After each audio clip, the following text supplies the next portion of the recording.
We are हाँ live now. हाँ, जी okay. हाँ, आप म्यूट थोड़ी देर रहिएगा, मैं थोड़ा इंट्रोडक्शन दे दूं।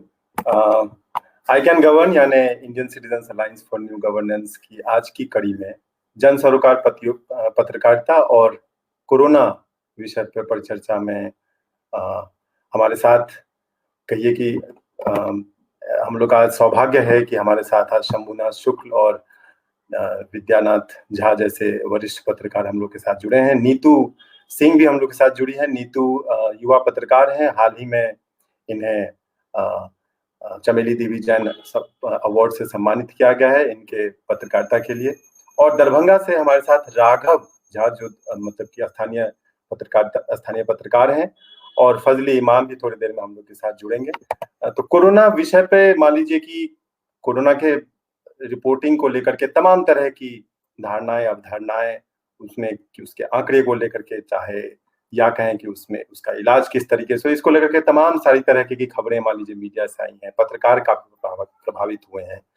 देश में और भी तरह की बहुत सारी चीजें हैं जिसको लेकर के मान लीजिए पत्रकारों पर जो जिम्मेवारी है आज की तारीख में, वो कहीं ना कहीं बहुत ही महत्वपूर्ण है। और इस विषय में मुझे लगता है कि हम लोग के साथ जो आज हमारे साथ जो पैनल पे लोग मौजूद हैं, उनसे बेहतर इसके बारे में कौन जानकारी दे सकता है। मैं सबसे पहले परिचय कराना चाहूंगा शंभुनाथ शुक्ल सर का। शंभुनाथ शुक्ल सर, आपका बहुत बहुत नमस्कार। हम लोग का सौभाग्य है कि आज आप हम लोग के साथ जुड़े हैं कार्यक्रम में। शंभुनाथ शुक्ल लगभग 50 साल से 45-50 साल से पत्रकारिता में सक्रिय हैं।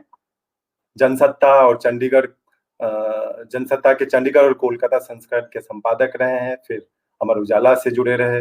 और मुझे ये कहने में कोई ये नहीं है कि शायद देश के जितने भी जो भी पत्रकारों का नाम आप ले सके, बड़े से बड़े पत्रकारों का और नेताओं का, उन सभी के साथ शंभुनाथ सर का ने काम किया है, उनके साथ उनका परिचय रहा है। और तमाम तरह की आप सर के अगर फेसबुक पे जाएं और सर के जो तमाम जो अनुभव वो साझा करते रहते हैं, वो उससे वो मान लीजिए कि आप थोड़े से देर के लिए भी अगर स्कैन करें तो आपको अंदाजे में आ जाता है कि सर के अनुभव में कहिए कि डाकुओं से लेकर के और नेताओं तक हर तरह के लोगों से सर ने एक से एक स्टोरीज की हैं, जो कि हम लोगों के लिए, युवा पत्रकारों के लिए कहिए कि बहुत ही सीखने का विषय है। हमारे साथ वीएन झा सर भी हैं। वीएन झा भी वरिष्ठ पत्रकार हैं। उन्होंने इंडियन एक्सप्रेस के साथ 1990 के दशक में अपनी करियर शुरू की। जेएनयू से इन्होंने पॉलिटिकल साइंस में एमए एमफिल और इंटरनेशनल पॉलिटिक्स में इन्होंने किया है। महुआ न्यूज के ये रिक्रूटमेंट इंटीग्रेशन मैनेजमेंट के हेड रहे हैं। जीएनएन न्यूज चैनल में ये एग्जीक्यूटिव एडिटर रहे हैं। और इन्होंने लगभग 50 एम्बेसडरों का कहिए कि इंटरव्यू लिया है, और वर्तमान में सामाजिक सरोकारों में भी काफी सक्रिय रहते हैं। हमारे साथ नीतू सिंह भी आज जुड़ी हुई हैं। नीतू जी कुछ इंटरनेट इशू फेस कर रही हैं, इसीलिए वो उनका वीडियो अभी ऑफ है। नीतू जी गांव कनेक्शन के साथ इन्होंने पत्रकारिता काफी दिन की है, लगभग 5 साल। इससे पहले इन्होंने रेडियो में भी काम किया है, और इनके पत्रकारिता के लिए इन्हें भी तमाम सारे अवार्ड्स जो है, और 2020 में इन्हें चमेली देवी जैन अवार्ड मिला गया। और वर्तमान में ये शेड्स ऑफ रूरल इंडिया की को फाउंडर हैं, ये वहां उसे चला रही है। इन्होंने तमाम तरह की सीरीज जो है, स्टोरीज, चाहे वो जेंडर इश्यूज को लेकर के हो, चाहे गाँव के ग्राउंड रिपोर्टिंग को लेकर के हो, बलात्कार महिलाओं की खबरों को लेकर के हो, तो ऐसे तमाम सीरीज इन्होंने पिछले लगभग 10 साल की अपनी पत्रकारिता में इन्होंने किया है। और शायद इसी का परिणाम है कि इसके अलावा भी इन्हें बहुत सारे अवार्ड जो है इन्हें मिले हैं पिछले 3-4-5 सालों में। हमारे साथ राघव झा जुड़े हैं। राघव जी सिटी रिपोर्टर है दैनिक भास्कर के। शिक्षा का बीट ये कवर करते हैं, नगर और साथ में स्थानीय इश्यूज कवर करते हैं। पीएचडी स्कॉलर भी हैं, और राष्ट्रीय सहारा के साथ ही वर्तमान में जुड़े हुए हैं। फजल इमाम साहब का हम लोग वेट करेंगे। अब सबसे पहले चलते हैं शंभुनाथ सर के पास। शंभुनाथ सर, हमारे पास तमाम चुनौतियां हैं आज पत्रकारिता के दौरे में। कोविड को लेकर के मीडिया की जो भूमिका है, उसको लेकर के बहुत सारे सवाल उठ रहे हैं। और इस सब में एक बहुत ही महत्वपूर्ण विषय है, आपने देश के तमाम जगहों पर जो पत्रकारिता की है, चाहे वो बिहार हो, चाहे वो यूपी हो, मध्य प्रदेश में, खासकर छोटे शहरों में जो पत्रकारिता की जो चुनौतियां हैं, इसको लेकर के बहुत सारे सवाल उठते हैं। और साथ में ये भी कि समाज और मीडिया की जो भूमिका है उसको किस तरीके से एक पॉजिटिव रिलेशनशिप उन दोनों के बीच होना चाहिए, जिससे कि समाज को सही इंफॉर्मेशन मिले और पत्रकारिता को सही सपोर्ट मिले। और खास करके ऐसे दौर में जब मान लीजिए कई सारे पत्रकार प्रभावित हुए हैं, और शंभुनाथ सर इसमें भी काफी सक्रिय हैं युवा पत्रकारों को सपोर्ट करने में, खास करके जो बहुत ही चुनौतियों से गुजर रहे हैं। शंभुनाथ सर।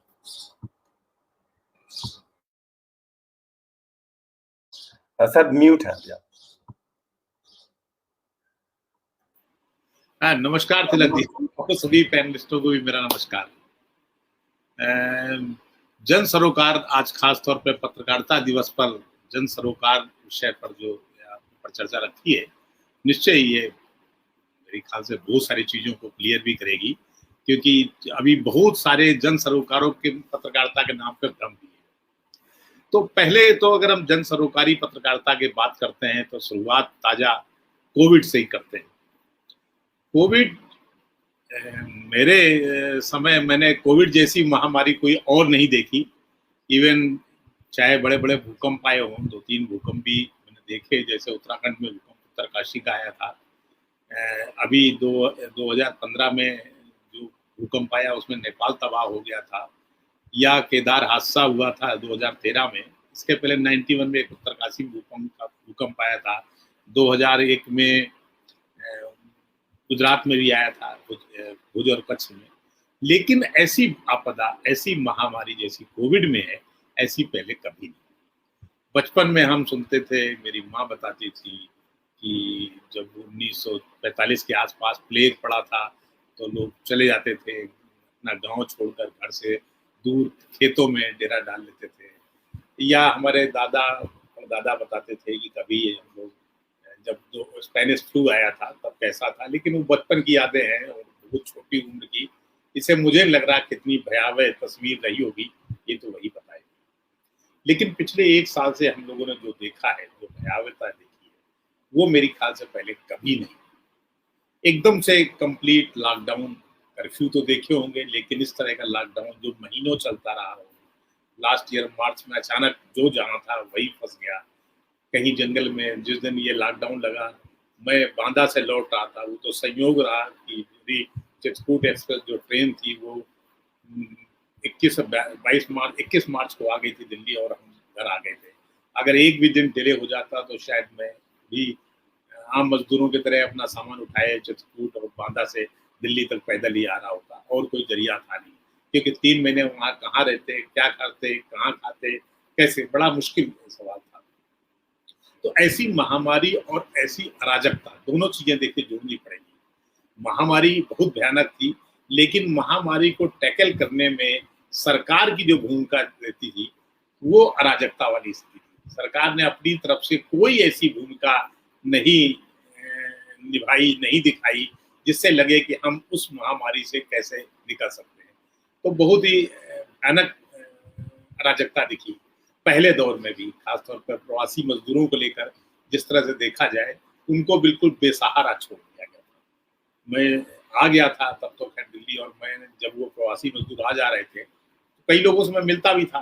कुछ लोगों ने बताया कि साहब वो बम्बई से पैदल चले आ रहे हैं, कुछ लोग दिल्ली से और पूर्वी उत्तर प्रदेश, बिहार की तरफ जा रहे थे। तो उनके साथ मैं भी थोड़े दिन, कुछ दूर तक चला, थोड़े दिन क्या, थोड़ी दूर तक मैं देखता था। हमारे घर के पास ही बहुत से लोग गुजरते थे।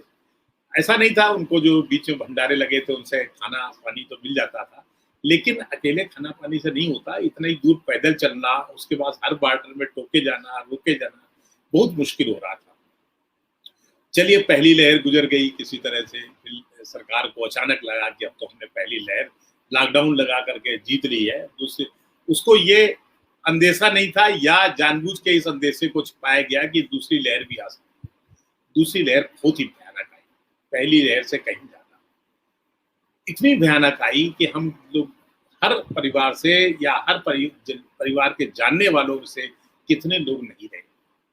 कितने पत्रकारों को जो बिल्कुल नए नए आए थे, जिनको हमने ही कभी रखा था, उनको मैंने ही अपने स्तर पे उनका अपॉइंटमेंट किया, और जब बातें सूचना आती कि वो नहीं रहे तो कितना दुख होता। एकदम से बिल्कुल नए नए बच्चे जिनकी उम्र 40 साल या उससे आसपास थी, उनका चला जाना कितना दुख पैदा करता है। लेकिन सरकार की लापरवाही इतनी रही कि उसने तब तक ध्यान नहीं दिया जब तक कि दूसरी लहर पीक पर नहीं आई। जब पीक पर आई तो फटाफट लॉकडाउन करो, ये करो, वो करो, वो सब किए गए तो उससे क्या होता है? ऑक्सीजन सप्लाई नहीं हो पाई, अस्पतालों की व्यवस्था नहीं हो पाई।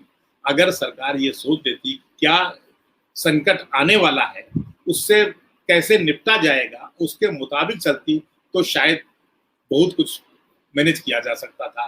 अस्पताल मैनेज किया जा सकते थे, ऑक्सीजन की कमी ना होने देनी पड़ती, ना होती। सरकार कब इस बार फिर इसी बार मार्च में सरकार मोदी जी अचानक माइक पर आए और कह दिया, टीवी पर सबको दिखाई पड़े कि अब ये राज्यों की जिम्मेदारी है कि राज्य चाहे तो लॉकडाउन लगाए, चाहे तो नहीं लगाए। यानी पहले तो केंद्र ने खुद ले ली थी। राष्ट्रीय आपदा होती है, उसको राज्यों की जिम्मेदारी कहकर नहीं टाला जा सकता। पिछली बार भी अगर तो फिर पिछली बार का क्रेडिट भी राज्यों को दिया जाए कि उन्होंने ज्यादा बेहतर तरीके से मैनेज किया था, खासकर दक्षिण के राज्यों ने। केरल ने बहुत अच्छे तरीके से मैनेज किया था, तमिलनाडु ने अच्छा मैनेज किया, तेलंगाना और आंध्र ने मैनेज किया, कर्नाटक में भी ठीक रहा था। महाराष्ट्र सरकार चूंकि आबादी भी है और व्यापारिक शहर है, वहां बहुत फैला, बुरी तरह फैला, लेकिन फिर भी वो सरकार अपने स्तर पर कर ही रही थी। सब कुछ हो रहा था, तो अचानक सरकार ने अपने हाथ पीछे खींच लिए और छोड़ दिया राज्यों पर। राज्यों के पास संसाधन सीमित होते हैं, कहाँ से आते हैं। उसके बाद टीकाकरण, जनवरी में टीका फ्रंट लाइनर्स को, फरवरी में टीका फिर दूसरे लोगों को लगाया गया जो दूसरे फ्रंट लाइन में है, मार्च में टीका 60+ वालों को, अप्रैल में खोला गया 45+ वालों को, मई से खोल दिया गया कि 18 से 44 वालों को। लेकिन सत्य यह है कि न टीके सरकार के पास तब थे न आज है। हालात बिगड़ते ही चले गए। जब कुछ है ही नहीं, व्यवस्था नहीं आपके पास, तो आपने ऐसा क्यों किया? अब यहाँ पत्रकारों की जिम्मेदारी बनती है कि इनकी रिपोर्टिंग हमने कैसे की। दो तरह की रिपोर्टिंग, एक तो पैनिक क्रिएट करने वाली।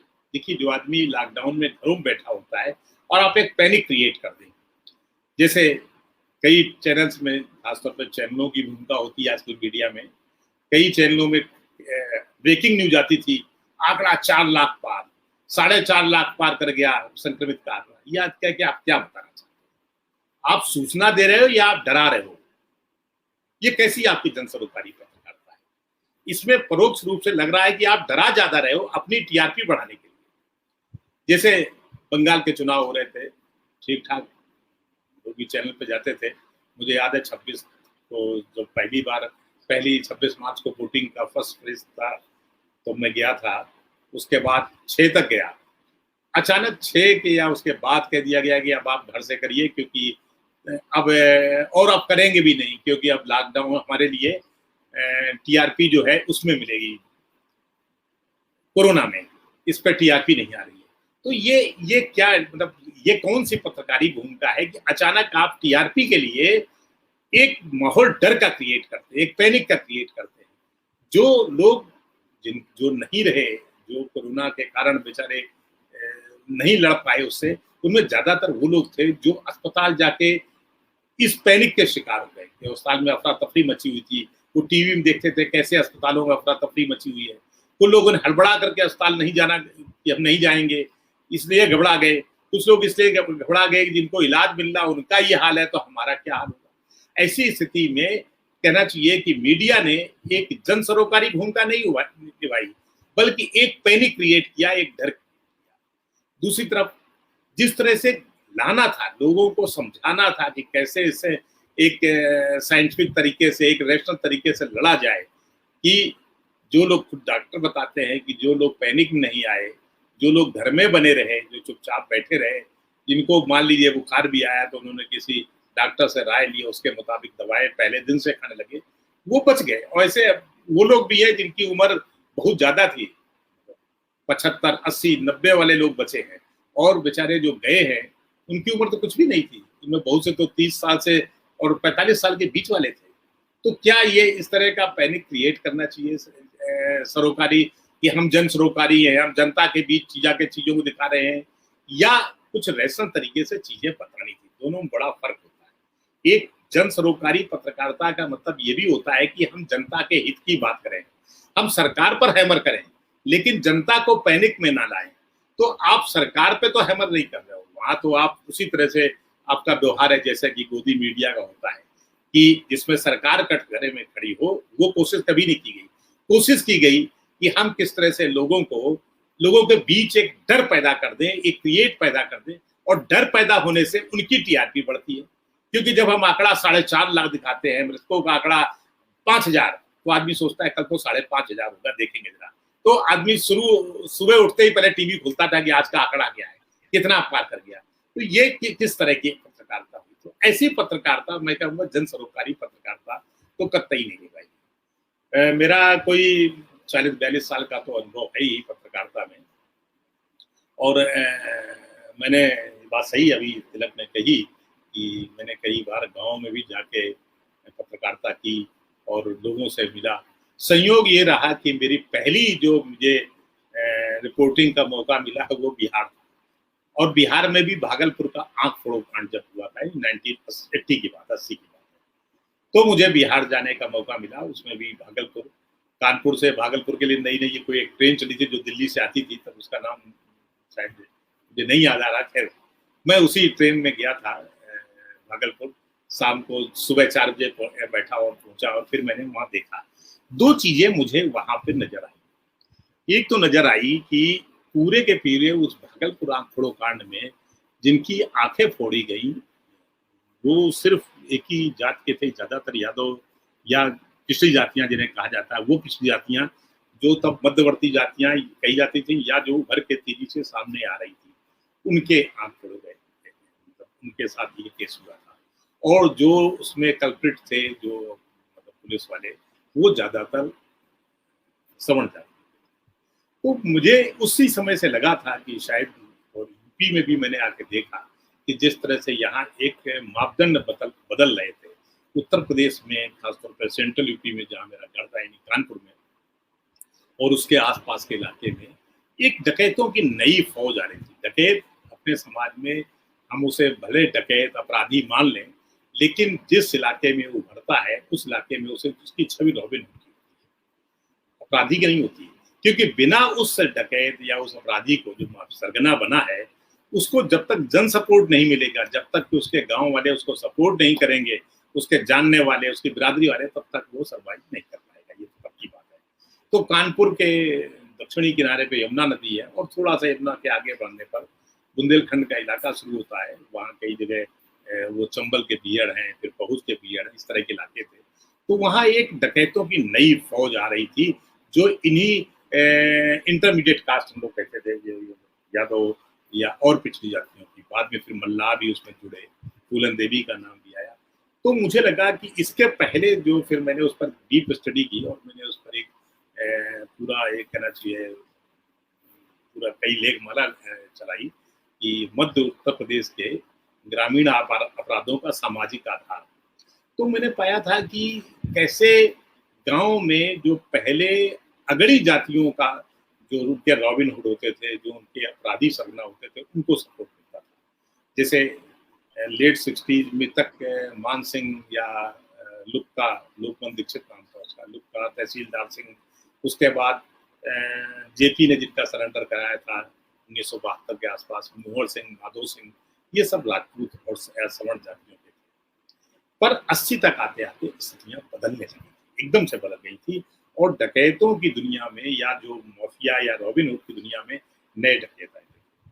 जैसे एटा मैनपुरी और फरुखाबाद में छविराम यादव एक बहुत ही प्रतिष्ठित कहना चाहिए, हम उसे डकैत कहते हैं, लेकिन उनके समय में इतना प्रतिष्ठित और लोग उसे इतना सम्मान करते थे कि नेताजी बोलते थे। मैंने उससे मुलाकात की थी, उसका इंटरव्यू छपा था, बड़ा अच्छा था। उसके बाद जो इटावा और कानपुर बेल्ट है, औरैया और जालौन ग्वालियर पेंट में, यहाँ पर फूलन देवी आई, विक्रम मल्लाह थे, एक बाबा मुस्तकीम थे। यानी डकैतों का एक जो था वो उनका जाति आधार बदल रहा था। तो ये सब चीजें अगर उस समय कोई पत्रकार जा करके उनके बीच कवर करता तो समझ में आता है। उसके लिए आपको गांव-गांव तक निचले स्तर पे बिल्कुल जाना पड़ता है और उनके लोगों से मिलना पड़ता है। पर चूंकि थोड़ा मेरा सौभाग्य था कि मैं उसमें दैनिक जागरण बाकायदा स्टाफ में था, मुझे ये मौका मिल गया। लेकिन मैंने वहां जाके महसूस किया जो बिल्कुल स्टिंगर होता है, जो काम करना भी चाहे पर उसकी सीमाएं होती है। अखबार उसे कोई सर्टिफिकेट नहीं देता कि हमारा पत्रकार है। जो उसका लोकल जलवा होता है उस आधार पे काम करता है।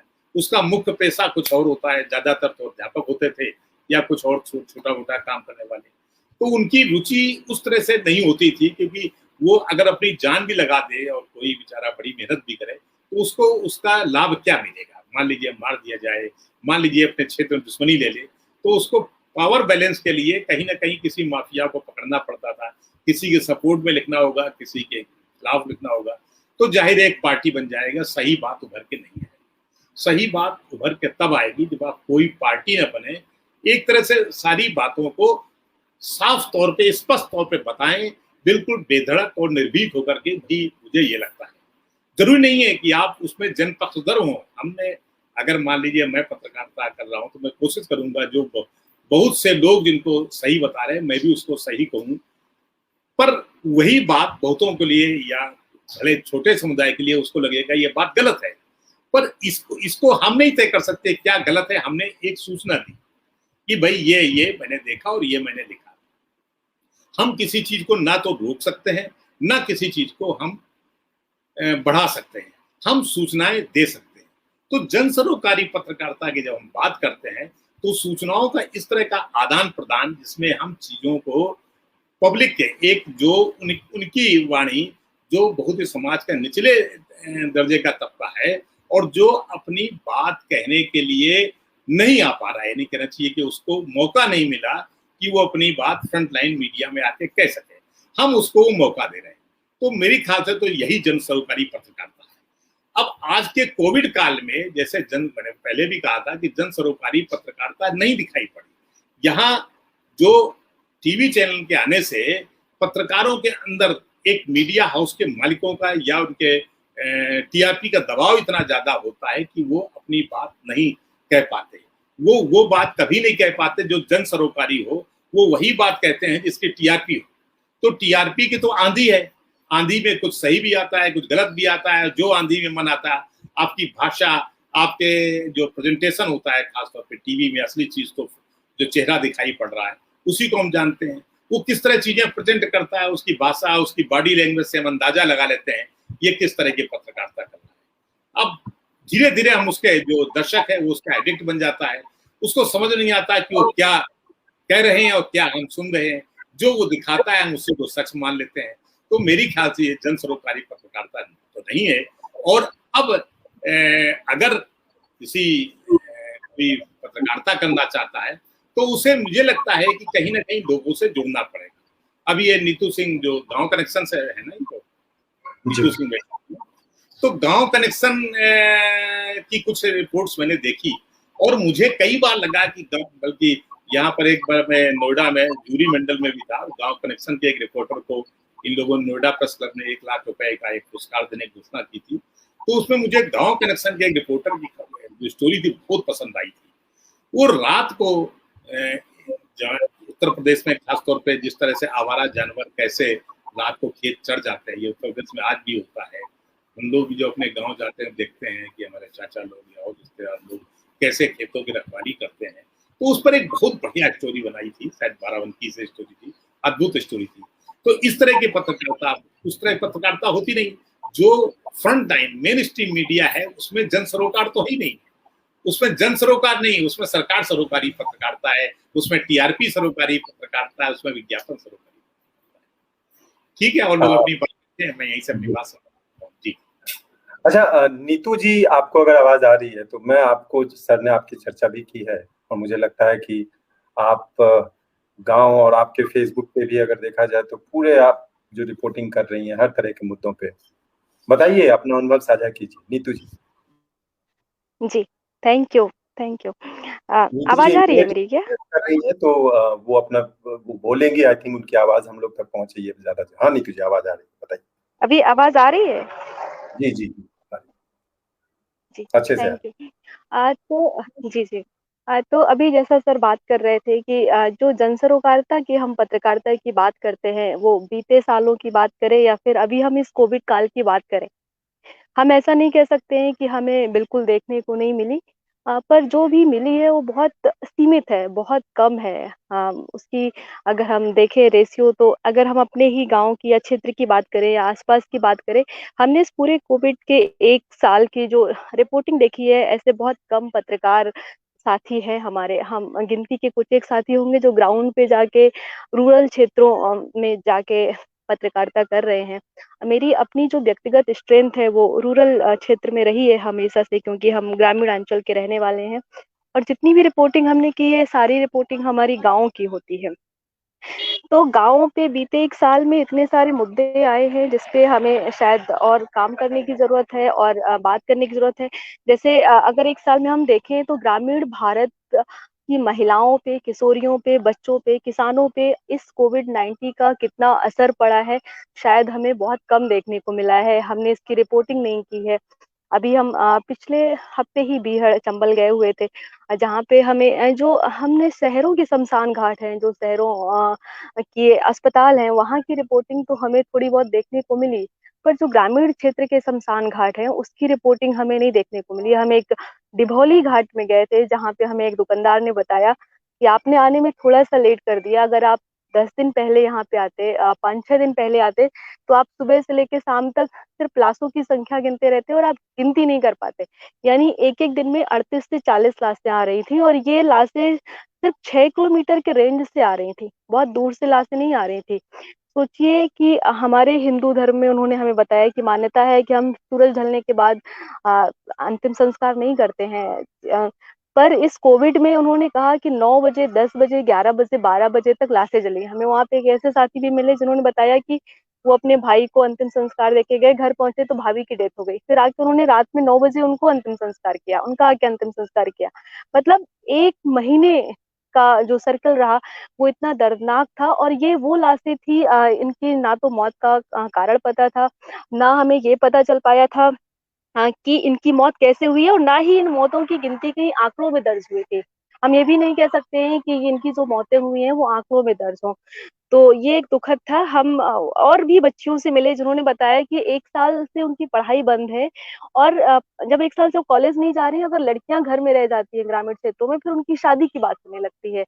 तो अगर आप थोड़ा-सा गंभीरता से सोचें कि इस कोविड से सिर्फ लोगों की मौतें नहीं हुई, हम इसको मौत भी नहीं कह सकते। आप देख रहे हैं कि हम इसे हत्या मान रहे हैं, क्योंकि जो सिस्टम रहा है वो बहुत ही अ, मतलब उसके बारे में क्या कहें? सबको पता है कि सिस्टम कितना अस्त-व्यस्त रहा, ऑक्सीजन नहीं रहे, बेड नहीं रहे, अस्पतालों की स्थिति कितनी छिपी नहीं है।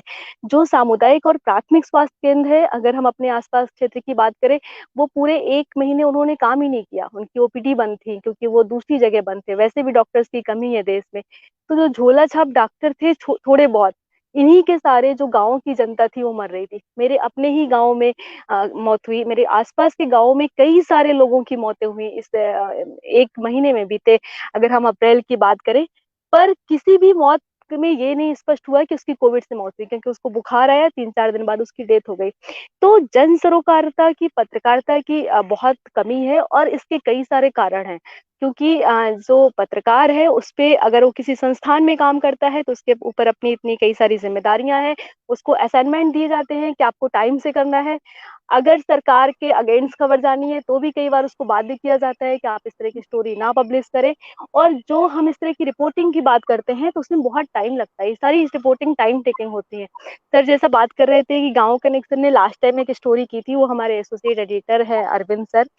तो उस रिपोर्टिंग के लिए उन्हें 2 दिन का टाइम लगा था। पूरी 1 रात जाके खेत पे बैठना, रात भर जगना, अगले सुबह वापस आना, फिर अगले तीसरे दिन उस स्टोरी को फाइल करना।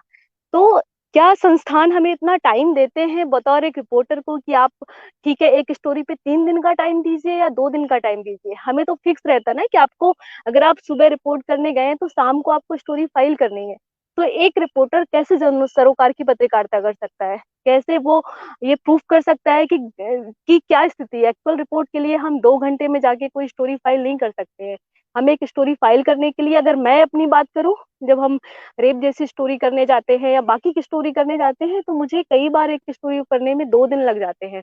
तब हम एक प्रॉपर एक अच्छी स्टोरी, रिसर्च बेस्ड स्टोरी निकाल पाते हैं, ना कि 2 घंटे में कोई स्टोरी हो पाएगी। संस्थान की अलग चुनौतियाँ हैं, पत्रकारों की अपनी अलग चुनौतियाँ हैं। अगर कोई पत्रकार फ्रीलांस भी करता है, तो शायद उसके अपने जो बेसिक खर्चे हैं, वो नहीं चल सकते हैं। अगर वो अपनी मर्ज़ी का काम करता है, तो एफआईआर दर्ज हो जाती है। पत्रकारों की सैलरी किसी से छिपी नहीं है कि उनको कितनी तनख्वाह मिलती है और अगर उन पे एफआईआर दर्ज हो जाएगी, फिर कैसे क्या होगा, कुछ पता नहीं।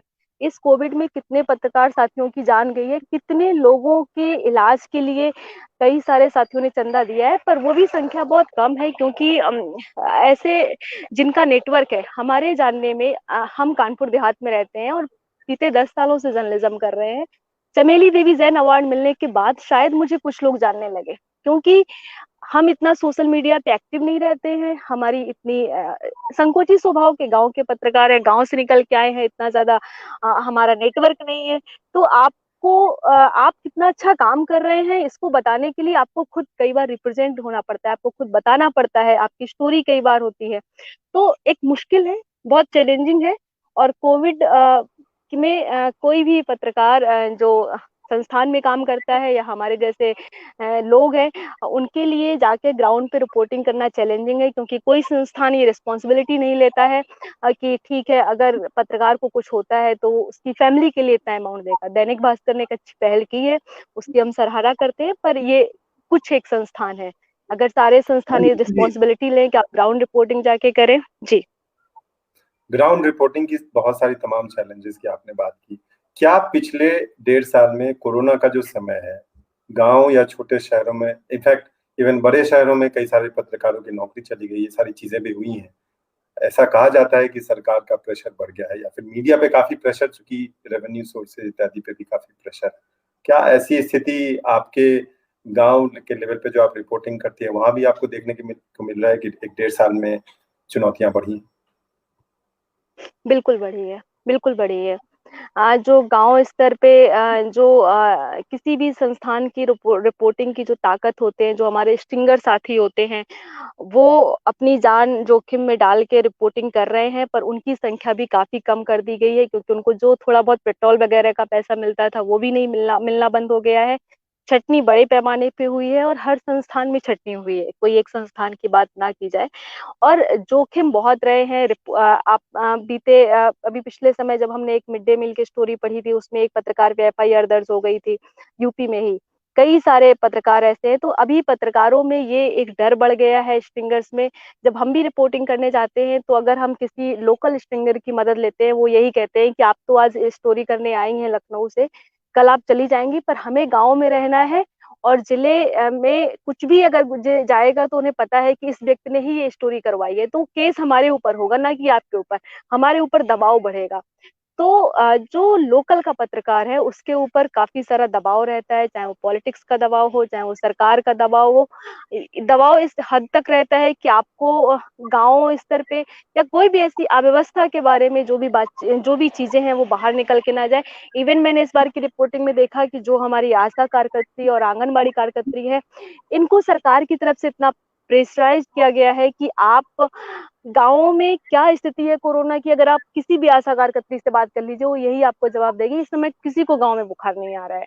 और गाँव में आप घूम के देख लीजिए कि गाँव में सबको बुखार आ रहा है, पर उसका जो रजिस्टर है वो ये कह रहा है कि हमारे आंकड़े में किसी को बुखार ही नहीं आ रहा है। हमने अभी सर्वे किया है, क्योंकि उसको ये दबाव दिया गया है ना कि आपको गाँव में किसी को बुखार दिखाना ही नहीं है। जब किसी को बुखार दिखाना ही नहीं है, एक गाँव में रिपोर्टिंग करने गए थे जहाँ पे 7 लोगों की डेथ हो गई, पर आशा कह रही है कि नहीं, उनको बुखार नहीं आ रहा था, वो बुजुर्ग थे तो उनकी डेथ हो गई। तो इसका मतलब उसके अच्छा, ऊपर ऊपर से दबाव है। अच्छा नीतू जी, ये तो बातें जो आपने कही, ये मान लीजिए कि चुनौतियां हैं, कुछ ऐसे अवसर भी हैं, कुछ ऐसी पॉजिटिव स्टोरीज भी निकल के आई हैं या आती रहती आई हैं इस दौर में, जिसको आप साझा करना चाहें? मुझे ऐसा लगता है कि इस कोविड में जो चीज़ें कुछ अच्छी हुई हैं क्योंकि हमने जब मैंने सेट्स ऑफ रूरल इंडिया की शुरुआत की थी, तो हमने यही कोशिश की थी कि हम सेट्स ऑफ रूरल इंडिया पे बहुत सारे अलग-अलग तरह की स्टोरी करेंगे, पर शुरुआती ऐसा समय रहा कि हमें कोविड से रिलेटेड ही सारी स्टोरी करनी पड़ी। तो वही शमशान घाट, वही अस्पताल, वही अव्यवस्था पे बात की, तो लोगों ने हमें फ़ोर्स किया कि हम लोग ये सारी चीज़ें देख-देख के ऊब गए हैं। अब हमें चीज़ें बहुत पॉज़िटिव चाहिए, हम चाहते हैं कि कुछ ऐसा दिखे जो अच्छा हो रहा है।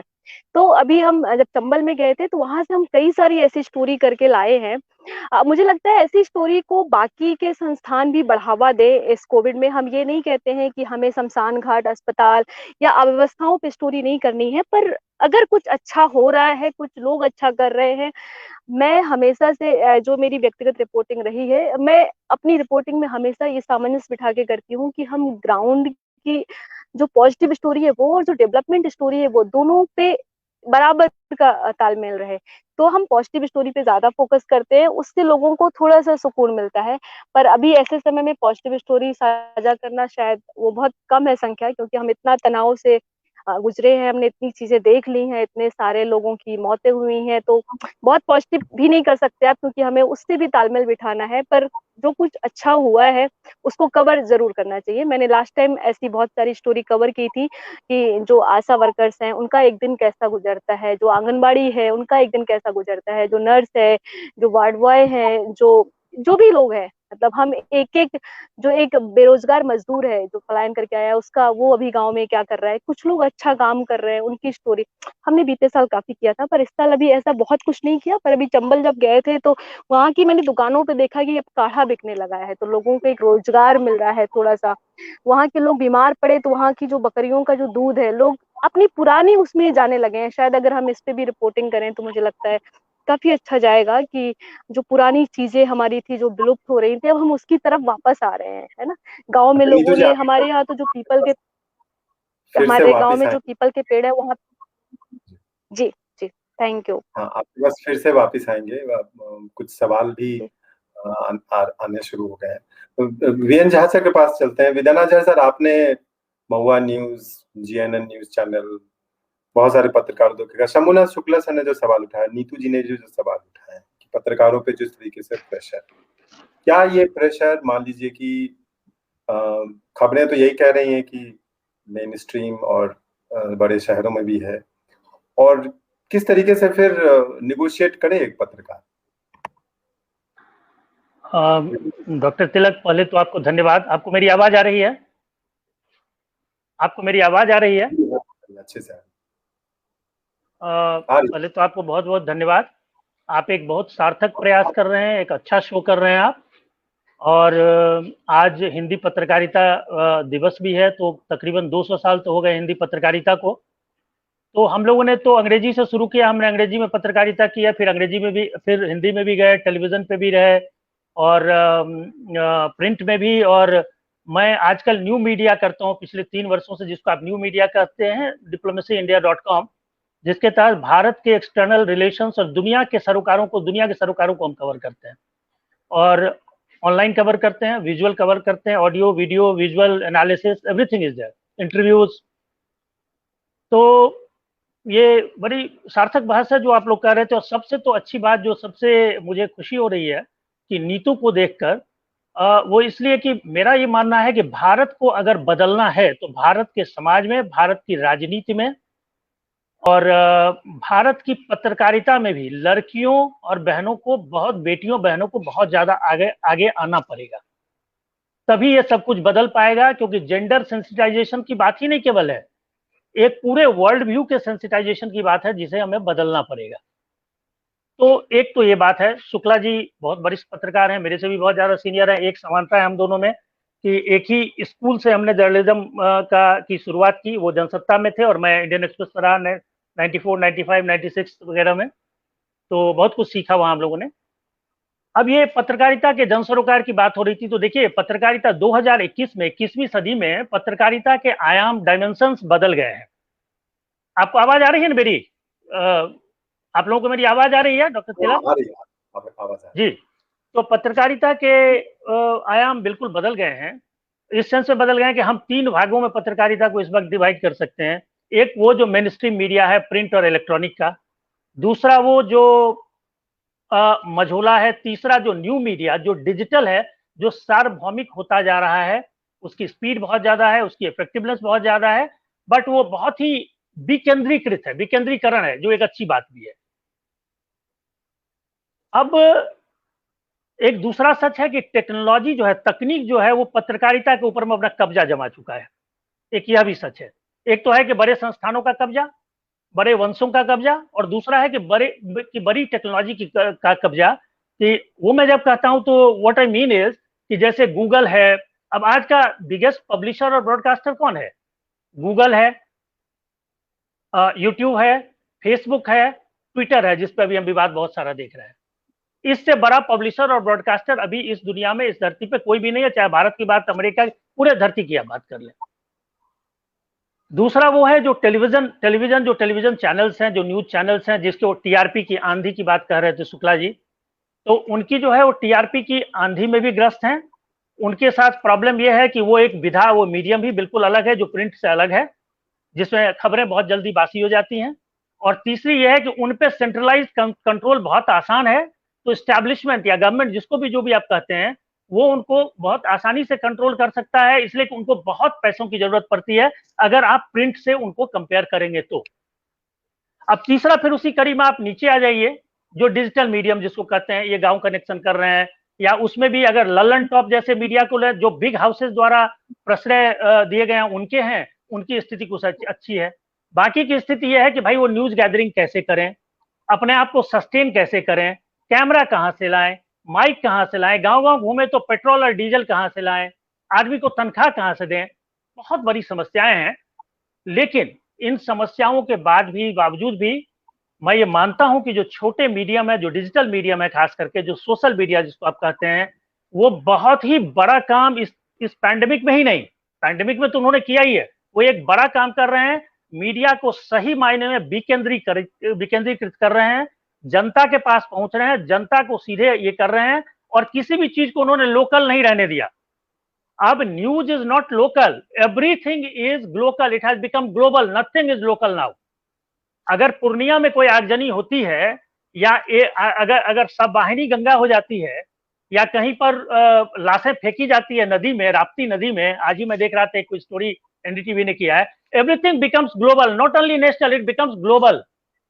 विद्यानंद सर, मेरे मन में एक सवाल होता है कि हम बड़ी बड़ी बातें तो कर लेते हैं, लेकिन यहाँ पे पत्रकार, मान लीजिए नीतू जी ने जो सवाल उठाया कि पत्रकार को सैलरी ठीक से नहीं मिल रही है, वो स्ट्रगल कर रहा है, लोकल प्रेशर है, उसका अखबार भी उसे बोल रहा है, या फिर उसका जो मीडिया हेड है या कंपनी है वो भी उसे बोल रहा है कि भाई तुम्हारी जिम्मेवारी है, तुम जाओ, केस होगा, फौजदारी होगी, कैसे करेगा रिपोर्टिंग? यहाँ तो ये सारी चुनौतियां, हम बातें तो कर रहे हैं। मैं वही तो कर रहा हूँ। अरे मीडिया का क्या काम है? मीडिया का 3 काम है, सूचना पहुंचाना, दूसरा काम है एजुकेट करना, तीसरा काम है साइड में एक एंटरटेनमेंट करना, भी टेलीविजन के बाद वो काम हो गया है। तो ये 3 काम है, जिसमें प्राइमरी क्या है कि हमें समाचार पहुंचाने हैं, चाहे जन सरोकार की समाचार तो कहना आप समझिए कि टोटोलॉजी है, मीडिया है ही उसी के लिए।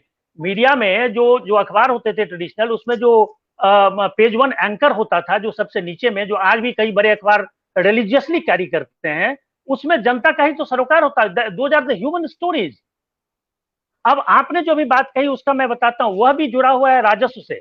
छोटे और मझोले अखबार बंद हो गए भारत में, इसलिए बंद हो गए कि उनको राज्य सरकारें और केंद्र सरकार ने उनको विज्ञापन देना बंद कर दिया। जो स्टिंगर रखते थे, जैसा नीतू ने कहा कि वो स्टिंगर बाहर चले गए, वो अब नहीं है। जो है भी छोटे संस्थान अपने स्टिंगरों की ना तो जिम्मेदारी ले सकते हैं, ना सुरक्षा ले सकते हैं, क्योंकि राज्य सरकारें, केंद्र सरकार, राज्य तंत्र जो है वो हिंसक हो गया है।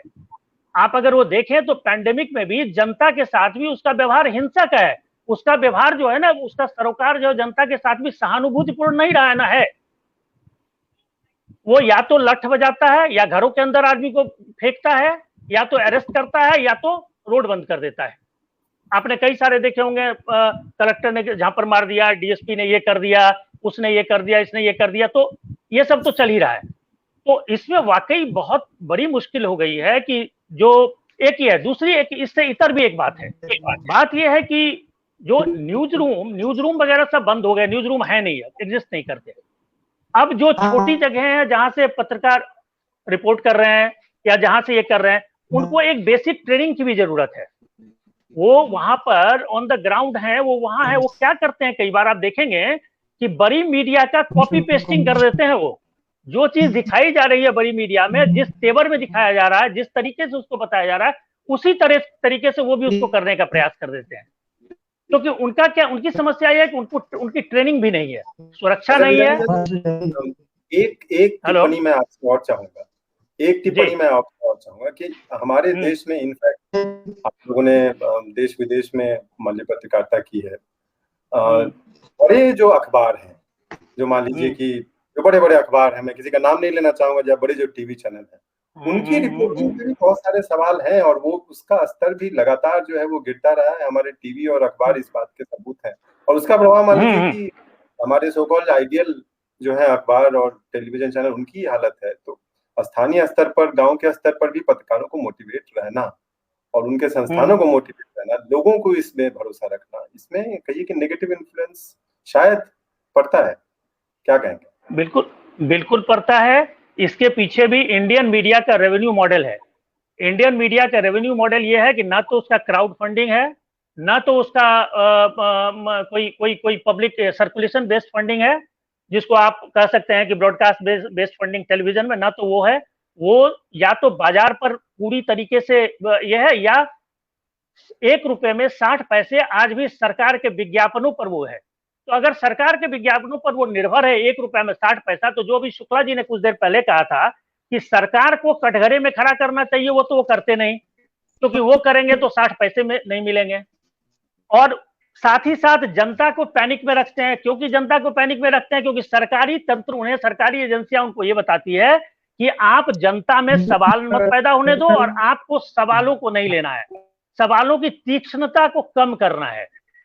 तो वो जो है वो रेवेन्यू मॉडल से डायरेक्टली रिलेटेड है वो सवाल, कि वो जो बड़े बिजनेस घराने हैं वो सारा गॉबल अप कर जाते हैं। वो उन पैसों को, ज्यादातर पैसा जितने भी बड़े अखबार और बड़े टीवी चैनल हैं, मेजर शेयर उस रेवेन्यू का उन्हीं को मिलता है। और उनको अब एक आदत लग गई है कि मेरे को, अगर मैं सरकार से सवाल करूंगा, अगर मैं जनता के सवालों को ऊपर लाऊंगा, उसको मैं तीक्ष्णता से उठाऊंगा, उसको अगर जनता के सामने जन सरोकारों को उजागर करूंगा, तो ये मुझे कहेंगे अब तो साहब ये छोड़ दीजिए, अब तो पीआईबी जो है ना वो रिलीज भेजती है। मैं तो एडिटर रहा हूं इतने अखबार और चैनलों का। कल भी मुझे एक अखबार के बता रहे थे एडिटर कि उनके यहाँ एक पीआईबी से रिलीज आया और उसके बाद पीआईबी से फोन आने लगे कि इसको आप कैरी करिए।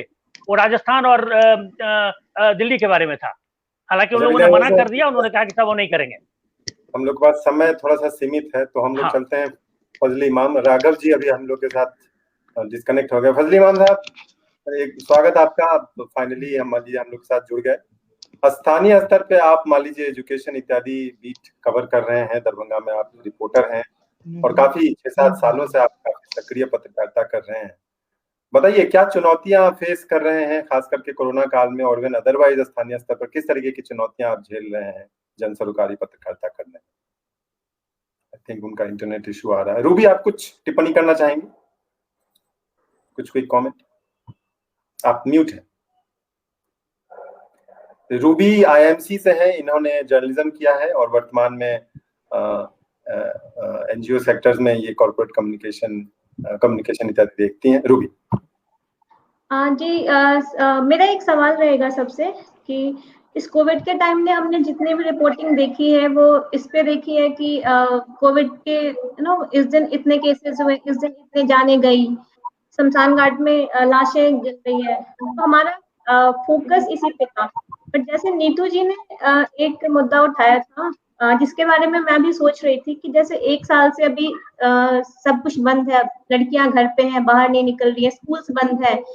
इसका एक साइड इम्पैक्ट ये भी है कि लड़कियों का परमानेंट ड्रॉप आउट्स, अगर 1 साल वो स्कूल नहीं जा रही है तो परमानेंट ड्रॉप आउट्स उनको कंसिडर करते हैं। फिर चाइल्ड मैरिज, चाइल्ड लेबर, ये सब साइड इम्पैक्ट है, लेकिन उतने ही महत्वपूर्ण मुद्दे हैं। तो इस पे अभी तक मतलब मुझे कुछ खास रिपोर्टिंग देखने को मिली नहीं है। तो मैं बस आप लोगों से जानना चाहूंगी कि इस तरह इस चीजों पे, इस मुद्दों पे कोई रिपोर्टिंग, किस तरह की रिपोर्टिंग हुई है? राघव जी, आप स्थानीय स्तर पर हर तरीके के मुद्दे देखते हैं, म्युनिसिपैलिटी भी कवर करते हैं। नीतू जी होती तो मैं उनके पास ये सवाल लेके जाता, लेकिन आप अपनी बात भी रखिए और इस सवाल को भी आप जो भी कहना चाहें। राघव जी नमस्ते सर। मैं खुद चॉइस किया हूँ कि मैं दरभंगा जिला में रिपोर्टिंग करूँ। मैं महानगर में भी रिपोर्टिंग किया हूँ, कई मीडिया संस्थान में काम किया हूँ। और जैसे आप लोग कह रहे थे कि जन सरोकार की पत्रकारिता नहीं हुई, आज हिंदी पत्रकारिता दिवस है, तो मैं चैनल की बात नहीं करूंगा। मैं अभी प्रिंट मीडिया में काम कर रहा हूँ, लेकिन प्रिंट मीडिया ने यहाँ दरभंगा जिला में जरूर काम किया। और मीडिया की भूमिका सराहनीय है। उसका मैं कुछ उदाहरण दे रहा हूँ लोगों को कि जनता और सरकार, प्रशासन और कोरोना मरीज के बीच में एक कड़ी के रूप में मीडिया समाचार पत्र ने काम किया है। और ये बात सही है कि सिस्टम और सरकार पूरी तरह फैल रही है, उसमें कोई संदेह नहीं है। फिर भी लेकिन जो हम ग्रामीण स्तर के पत्रकार है वो अपना काम बहुत बखूबी निभाए हैं। एक उदाहरण सर दे रहा हूँ, जितनी कोरोना को लेके नारा था आज गांव से लेके ग्रामीण स्तर तक पहुंच गया है। और यहाँ तक कि आज कचरे वाले भी वही गाना बजा रहे हैं। और ये सब जब पत्रकार ने उठाया है तभी ये संभव हुआ है। और अच्छा, यहाँ जी जो आप लोकल म्यूनिसिपैलिटी कवर करते हैं, म्यूनिसिपैलिटी की एक बड़ी भूमिका रही है साफ सफाई मेंटेन करने में कोरोना काल में खासकर, उसके बारे में आप कुछ बताना चाहेंगे? जी देखिए, मीडिया जो है ना यहाँ एक दबाव समूह का काम किया है। पहले वे लोग कोरोना के कारण खुद डर के घर बैठे हुए थे। जब हम लोग लिखना चालू किए उसके बाद वे लोग भी काम पे लगना शुरू हुए। आपको मैं एक उदाहरण दे रहा हूँ कि मैं डेली लाश गिन के आता था, सब गिन के डीएमसीएच में 15, 12, 13, 10, 12 से डेली इतनी मौतें होती थी कोरोना मरीजों की। लेकिन प्रशासन आंकड़ा जारी करता था 3, 4, 5, इससे ज्यादा कभी नहीं। और उन मरीजों का सब पड़ा रहता था, कोई उनको दाह संस्कार करने वाला नहीं था, परिवार लेके नहीं जा रहा था। और जब हम लोग लिखना चालू किए, नगर निगम अपना एक कमेटी बनाया और कमेटी के थ्रू यहाँ के कवि सेवा संस्थान है, उनके दोनों साथ मिलके फिर उनका दाह संस्कार किए। और नगर निगम बाद में साफ सफाई, और उनका काम भूमिका में कोई सवाल नहीं उठाया जा सकता है, वह बेहतर काम किए। और ये कोरोना महामारी है, ये किसी के हाथ की बस की बात नहीं। नहीं, आप बिल्कुल सही कह रहे हैं, महामारी है। लेकिन एक जो मेरे ध्यान में आ रहा है, आई थिंक इस पे बाकी लोग भी अगर कोई टिप्पणी करना चाहें तो please feel free to intervene, कि अधिकारियों से जो एक्सेस है या फिर जो डिसीजन मेकिंग में जो डिस्ट्रिक्ट के लेवल पे है, मान लीजिए आप अगर जब ये कहते हैं कि दरभंगा डीएमसीएच हॉस्पिटल में इतने कैजुअलिटी होती थी और प्रशासन मान लीजिए छुपाने की कोशिश करता था और रिपोर्ट करते थे, ऐसे तो बहुत सारे जगह हैं, बहुत सारे पब्लिक हेल्थ सेंटर हैं, गांव में अक्सर खबरें आ रही हैं कि जो कैजुअलिटी है उसको बिल्कुल ही छुपाने की कोशिश कर रही है। तो बस सवाल ये उठता है, अगर प्रशासन छुपाने पे तुला हुआ है तो पत्रकार मान लीजिए कि रिपोर्टिंग से भी पूरी बात क्यों नहीं दिखता? और क्या आप लोग जी देखिए, मैं इसमें बोल सकता हूँ, बोलो। हाँ सर, बिल्कुल। इसके बाद भी पत्रकार गए हैं, ठीक है, शासन ने छुपाने की कोशिश की, उत्तर प्रदेश में तो बहुत कोशिश की गई, फिर भी लोग गए। आज ही का अखबारों में खबर है कि कैसे गंगा में कई जगह, उन्नाव में एक जगह बक्सर के करीब कई 100 जो है वो तैरते हुए मिले हैं। बिहार में के बक्सर में तो मिले ही हैं, उन्नाव के पास, उन्नाव और रायबरेली उसके बीच में है, आगे फतेहपुर बीच में बक्सर, वहां भी लाशें तैरती हुई मिली हैं। तो मेरा इस पे एक बार मैं लिखा भी था कि महामारी में लोग अपनी लाशें बहाते हैं, लेकिन इस बार का मामला दूसरा हो गया। जैसे किसी को सांप ने काट खाया, सांप के काट डसने से मरा है तो उसको बहा दिया जाता था, या कोई बहुत कम उम्र है, 10-12 साल का, तो लोग बहा देते थे, बच्चे को फूल जाती थी लाश कई बार। लेकिन इस बार हुआ ये कि शमशान घाट में जगह नहीं, और कुछ लोगों ने रिपोर्टिंग की है जा करके वहां, ऐसा नहीं कि बिल्कुल चुप्पी साधे रहे। कुछ लोग गए शमशान घाट पे, देखा और उन्होंने जाके वहां से रिपोर्टिंग की, लेकिन वो वही थे जो दूर दराज के स्टिंगर थे या गांव के लोग थे। यहाँ किसी चैनल के बड़ा संवाददाता गया हो, ऐसा नहीं किया, क्योंकि इस तरह की खबरें जो बहुत ही छोटे लेवल पे, जैसे नीतू सिंह के गई है चंबल के, या तो वो स्टिंगर ही जाते हैं। और स्टिंगर चूंकि अब धीरे धीरे वो परंपरा खत्म होती जा रही है, तो वो जो गांव के लेवल पे जो एक ही खबरें, कहाँ लाशें दबी मिल गई, जैसे बालू में दबा दी गई उन्नाव में और फतेहपुर में कई जगह, वो तो तभी मिलेंगी जब हमारी स्टिंगर की परंपरा जिंदा रहती। दिल्ली में बैठा रिपोर्टर या लखनऊ में बैठा रिपोर्टर या पटना में बैठे रिपोर्टर खबर नहीं मिल सकती, वो तो तब मिलेगी जब वहां दूर बिल्कुल स्टिंगर्स वहां पे हो। वहां पे तो जब स्टिंगर्स की परंपरा खत्म हो गई तो पत्रकारिता अब लगता है जो जनता बिल्कुल निचले स्तर पे जाकर जन सरोकार वाली होती थी वो खत्म हो रही है, अब सिर्फ राजनेताओं के इर्द गिर्द घूम रही है। बस आप पाएंगे कि दिल्ली की सारी पत्रकारिता जो है वो राजनीतिक दलों और राजनेताओं के आसपास घूमती है। हम अखबार में पढ़ते हैं कि कैसे ममता बनर्जी लेट पहुंची तो कितना बड़ा हंगामा हो गया, क्या हुआ कल की जो परसों की घटना हुई। लेकिन क्या किसी ने रिपोर्टिंग की कि ममता बनर्जी बाढ़ का दौरा करने गांव में गई, जाके उन्होंने देखा? तो जब है ही नहीं स्टिंगर हमारे पास, तो दिल्ली में बैठ के या राजधानियों में बैठ के हम क्या करेंगे? ये एक बड़ी दिक्कत आ रही है। राघव जी, आप अपने अनुभव से सर ने जो कही है उसमें कुछ जोड़ना चाहेंगे? जी, मैं सर दरभंगा में DMCH है और वहाँ पे कोरोना आइसोलेशन सेंटर में बहुत कमी थी और मैंने रिपोर्टिंग किया और लगभग मैं 15-20 दिन में हेल्प नहीं देखता हूँ, लेकिन मैं लगा कि कोरोना महामारी है, मैं लोगों की मदद कर सकता हूँ, तो मैंने खुद लिया कहा के कि मैं हेल्प देखूंगा। और मैंने जब रिपोर्टिंग करना शुरू किया तो शुरू में जो DMCH का अधीक्षक है 10 दिन में टीम चेंज करना पड़ा उन लोगों को रिपोर्टिंग के कारण, क्योंकि जो आते थे अपना काम नहीं कर पाते थे, तो मैं खबर लिखता था। बाद में DM और वहाँ के PRO फोन करके हमारे ब्यूरो चीफ को बोल रहे थे और कि इनको अभी हटा दीजिए यहाँ। और मुझे सर कार्रवाई की गई है, मैं 10 दिन से अभी ऑफिस से दूर था, क्यों मुझे बोला गया कि आप अभी हेल्प नहीं लिखेंगे, आपको जहाँ भी लिखना है लिखिए। फिर भी सर स्टिंगर काम कर रहे हैं। जी सर। आप तो बाकायदा स्टाफ करस्पॉन्डेंट है, लेकिन जो बिल्कुल रिमोट एरिया में स्टिंगर्स थे वो हटा भी दिए गए। नहीं, मैं स्टिंगर हूँ सर, मैं अभी स्टिंगर हूँ मैं। अच्छा, बहुत बढ़िया है आप तो। लेकिन किस में है, भास्कर में? नहीं, अभी मैं राष्ट्रीय सहारा में हूँ सर। अच्छा, अच्छी रिपोर्टिंग की। देखिए, राघव जी ने जो कहा, डॉक्टर तिलक जो राघव जी कह रहे थे, तो यह एक सच्चाई है उनका तो जिया वो अपना अनुभव जो कह रहे हैं। हम लोग भी इस बात को जानते हैं कि स्टिंगर्स के साथ या किसी के साथ हम लोगों पर भी बहुत दबाव आता था कि भाई आप यहाँ से इनको हटा लीजिए, इस बीट से इनको हटाइए, इस डिस्ट्रिक्ट के रिपोर्टिंग से इनको हटाइए। पहले भी होता था, अभी बहुत हो गया, जैसा मैंने आपको कहा और इन्होंने सही कहा।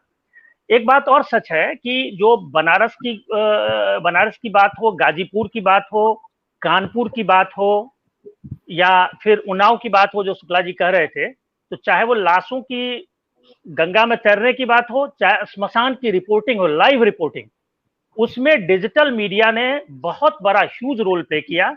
और उस डिजिटल मीडिया में जो लोग थे वो सब लोग अच्छे संस्थानों से ताल्लुक रखते थे, या तो आज रखते हैं या कल रखते थे। मैं अभी नाम नहीं लेना चाहूंगा, सब लोग जानते हैं, बहुत बड़े बड़े मीडिया समूह के लोग थे वो। और उन लोगों ने नहीं अगर किया होता और अगर उसे नहीं दिखाया गया होता, तो हमारे जो लोकल जो पत्रकार हैं, भाई बहन हैं, उन लोगों की इतनी बड़ी मजबूरी है कि उनको कोई सुनने वाला नहीं, उनको कोई छापने वाला नहीं, उनको कोई दिखाने वाला है, उनको नहीं दिखाता। फिर राघव जी जैसे या हाँ, नहीं कोई उनको रिपोर्ट भी नहीं करने देता उनको। तो ये एक बहुत बड़ी सच्चाई है। शंभुनाथ सर ने जो सवाल उठाया स्ट्रिंगर वाला और राघव ने जो अपनी चुनौतियों की बात की, अभी एक सवाल जो मेरे ध्यान में आ रहा है कि मान लीजिए कि राघव जी जैसे पत्रकारों को या स्ट्रिंगर की जो परंपरा है उसको कैसे सपोर्ट किया जाए? हम आप क्या कर सकते हैं, जो हमारे सुनने वाले हैं और जो आगे भी कार्यक्रम रिकॉर्ड होगा सुनेंगे, हम आप किस तरीके से सस्टेन करें? क्योंकि जैसा सर बता रहे हैं शंभू सर, देखिए इसमें कुछ जो है पहल संपादकों को अपनी तरफ से करनी पड़ेगी। मैं चूंकि प्रिंट से में ही रहा हूँ और ये तो कभी जिस तरह की इलेक्ट्रॉनिक मीडिया में नहीं रहा, इलेक्ट्रॉनिक मीडिया में बस डिबेट वगैरह में भी आया, तो प्रिंट में हम लोग थोड़ा उस समय खासतौर पे जब जनसत्ता जैसे अखबार में, यानी जो इंडियन एक्सप्रेस का ही था, संपादक का दबदबा करना चाहिए मैनेजमेंट के से ज्यादा होता था। किसी भी जनरल मैनेजर या चीफ जनरल मैनेजर की हिम्मत नहीं थी कि हमारे रखे हुए स्टिंगर को भी वो हटाने की हिम्मत कर सके। और संपादक भी, अगर मैं पहले तो जाहिर है मैं भी चीफ सब न्यूज एडिटर तब संपादक हुआ हूँ, जब था तब भी संपादक कई बार कहते थे कि यार ये अपना आपका स्टिंगर तो बहुत ही परेशान कर रहा है, इसकी बड़ी शिकायतें कर रहा है, इसको देखो जरा। लेकिन फिर बाद में मैं समझा देता था या कोई भी जो दूसरा साथी होगा वो समझा देता, तो मान लिया था। जब मैं संपादक हुआ तो मैं भी देखता था, कई बार तो दबाव मुख्यमंत्री की तरफ से आता था, केंद्र के बड़े बड़े मंत्रियों की तरफ से आता था। तो लेकिन अगर आप इस पर अड़ गए कि नहीं भैया हम तो नहीं हटाएंगे, क्योंकि मुझे आपको जो कहना है हम आपकी बात भी छापेंगे, अगर आपको लगता है संपादक वो हमारा स्टिंगर या संवाददाता गड़बड़ कर रहा तो हम आपकी बात छापेंगे, लेकिन इस शिकायत पर जो कि फेक है या आपकी अपनी जो सनक होगी नहीं इसको हटा दिया, भाई क्यों हम हटा दें, हमारे लिए वो काम का है। तो वो जमाना प्रिंट में था जो अब धीरे धीरे खत्म हो जा रहा है। अब प्रिंट में भी दबाव वही है, विज्ञापन का दबाव है। अब तो संपादक खुद विज्ञापन के लेन देन का काम करता है। आखिर चुनाव के समय ये पेड न्यूज जो होती है, कॉलम फिक्स होते हैं कि इतने कॉलम में पेड न्यूज जाएगी, यानी जिसका वो उम्मीदवार खरीद चुका होगा लेकिन वो लिखत पढ़त नहीं होगा, कैश पैसा आया होगा, ये सब हो रहा है। तो ऐसे समय हम कैसे उम्मीद करें कोई मीडिया हाउस ईमानदारी से पत्रकारिता करेगा? अब तो वही लोग कर रहे हैं, क्योंकि मैं कहूँगा सोशल मीडिया ज्यादा ईमानदार है, क्योंकि उसमें जो सब क्या आ रहा है, उसमें जो चीजें आती हैं, उसमें कई बार लोग, जैसे आप साहब कह रहे थे कि डिजिटल मीडिया, तो कई लोगों ने तो अपनी तरफ से, जो पत्रकार नहीं है उन्होंने भी डाल दिया और वो सोशल मीडिया में ट्रेंड कर गया तो पता चला, फिर लोग भागे, दिल्ली से भागे, तो बड़ी खबर बन गई, बीबीसी भी उसे कवर कर रहा। तो ये तब हुआ ना जबकि जो लोग एक्चुअली जर्नलिस्ट नहीं है लेकिन उनको लगा कि ये खबर है और उन्होंने इस प्लेटफॉर्म का, चाहे ट्विटर हो, चाहे फेसबुक हो, चाहे व्हाट्सएप हो, उसका इस्तेमाल किया और उन्होंने खबर बनाई। तो आप पाएंगे कि मीडिया हाउस के बजाय ये जो सोशल मीडिया है ये ज्यादा एक्टिव रोल अदा कर रहा है। जी अच्छा शंभू सर, एक चीज मेरे ध्यान में आ रहा है कि जो आज का हम लोग का एक सवाल भी है कि पत्रकार पे जो प्रेशर है, संपादकों पे प्रेशर है, शायद आज की तारीख में हर जमाने में प्रेशर रहा है। एक बार आनंद गोयनका भी ऑफिस में आए थे तो हम लोग ऐसी बातचीत हो रही थी, उन्होंने बताया कि प्रेशर हम पे हमेशा होता है, रहता है, फोन कॉल्स हमेशा आते हैं, लेकिन आप उसको किस तरीके से डील करते हैं, तो इस तरीके की बातें। और शायद मान लीजिए ठीक है, जो दौर मान लीजिए ऊपर नीचे चलता रहता है, लेकिन अगर ये एक सीमा, सहन सीमा से बाहर चली गई है ये बात, और ये इस नौबत पे कि स्ट्रिंगर खत्म हो रहे हैं, उन पे प्रेशर बहुत ज्यादा हो रहा है, तो क्या सोसाइटी या फिर बाकी जो सिविल सोसाइटी है उसको कहीं फिल इन करने की जरूरत है और किस तरीके से कर सकता है? इस पे कुछ टिप्पणी। मुझे लगता है ये जो सोशल मीडिया प्लेटफॉर्म है वो तो सिविल सोसाइटी का ही है, वही तो अपनी तरफ से पहल कर रहे हैं, लोग अपनी तरफ से पहल करके डाल रहे हैं कि भाई ये भी खबर है। तो एक जो जब जन सरोकार की बात करते हैं तो पत्रकार का ये दायित्व बनता है कि जो इस तरह की खबरें आ रही हैं, जो लोग बता रहे हैं कि खबर वो नहीं जो तुम दिखा रहे हो, खबर वो है जो हम बता रहे हैं, तो उस पर भी गौर करना पड़ेगा। तो लोग कर रहे हैं और यही कारण है कि वो खबरें वो ना चाहते हुए हाईलाइट हो रही हैं। सरकारी दबाव की हाईलाइट ना हो लेकिन फिर भी लोग चले जाते हैं। तो वो एक आम आदमी जो है, बिल्कुल सिविल सोसाइटी की तरह एक आम आदमी अपने दायित्व का निर्वहन करता है और वो कोई खबर या कोई वीडियो या फोटो जब अपलोड करता है सोशल मीडिया पे तब वो खबर बनती है। तो ऐसा नहीं है, वो भी चल रहा है भाई। जितना सरकारी दबाव होगा, जितना प्रशासन का दबाव होगा कि नहीं ये खबर नहीं आज छपेगी, इस खबर को रोक दिया जाए, लेकिन आप सोशल मीडिया को तो रोक नहीं सकते। सरकार ने अभी कोशिश की, हालांकि अब सोशल मीडिया पे बहुत दबाव है, फेसबुक ने तो बहुत सारे समझौते कर लिए, ट्विटर अभी अड़ा हुआ है, लेकिन फिर भी ना तो ट्विटर बंद कर सकती सरकार ना फेसबुक को, थोड़ा बहुत ही सही। इसी तरह के एक जो सामंजस्य होता है, एक कहना चाहिए जो लोगों के बीच एक बैलेंस का काम करता है, तो वो अब सोशल मीडिया कर रहा है और वो बता रहा है कि खबर क्या है। खबर वो नहीं जो तुम दिखा रहे हो, खबर वो है जो सोशल मीडिया लेके आ रही है। जाहिर है उसमें बहुत सारी खबरें फेक भी होती हैं, तो फेक तो मेन स्ट्रीम मीडिया भी तो बहुत सारी खबरें फेक बताता है। क्या बाद में माफी मांगी जाती है? वो तो कहते हैं एयर हो गया, खत्म हो गया। भाई इलेक्ट्रॉनिक मीडिया एयर कर दिया। इस पे आप भी कोई टिप्पणी करना चाहेंगे? कोई क्विक कमेंट? समय हम लोग के पास खत्म है। मुझसे पूछ रहे हैं आप? जी जी हाँ बिल्कुल। इस पे यह है कि देखिए, क्राउड फंडिंग की कोई परंपरा हमारे देश में अभी तक नहीं रही है और संयोग से वो परंपरा एक बहुत अच्छी शुरू हुई द प्रिंट या क्विंट या इन लोगों के साथ शुरू हुई है। उनकी क्राउड फंडिंग हो रही है, वो लोगों से पैसे ले रहे हैं, चाहे वो 5,000 का डोनेशन हो, 5 लाख का हो या 1,000 रुपए का हो। तो निश्चित रूप से जिस सिविल सोसाइटी की बात शुक्ला जी भी कर रहे हैं, सिविल सोसाइटी का कंट्रीब्यूशन तब उसमें असल शुरू होगा जब उसको क्राउड फंडिंग करेंगे। छोटे छोटे जो मान लीजिए पूर्णिया न्यूज है, मान लीजिए दरभंगा न्यूज है, फर्स्ट बिहार है, व्हाटएवर, बहुत सारी ऐसी है, उनको अगर क्राउड फंडिंग हो तो वो सस्टेन कर पाएंगे। नहीं तो वो तो दोहरी मार के तले हैं, एक तरफ उनको कलेक्टर मारता है, एक तरफ चीफ मिनिस्टर मारता है, दूसरी तरफ उनको वहां के समाज के जो बड़े लोग हैं वो मारते हैं। तो उनकी तो एक उनका लिमिट है उसको झेलने का। तो अगर वो सर्वाइव ही नहीं कर पाएंगे, अगर उनका खर्चा मान लें कि कम भी है प्रिंट और इलेक्ट्रॉनिक के बनिस्बत उनके कंपैरिजन, तो भी इतने ही खर्चे कहां से लाएं? बहुत बड़ी समस्या है उनके साथ। तो उसमें भी जो गूगल एड का मॉडल है वो बहुत उनको फेवर नहीं करता है। तो इसलिए क्राउड फंडिंग इस देश में शुरुआत करनी पड़ेगी।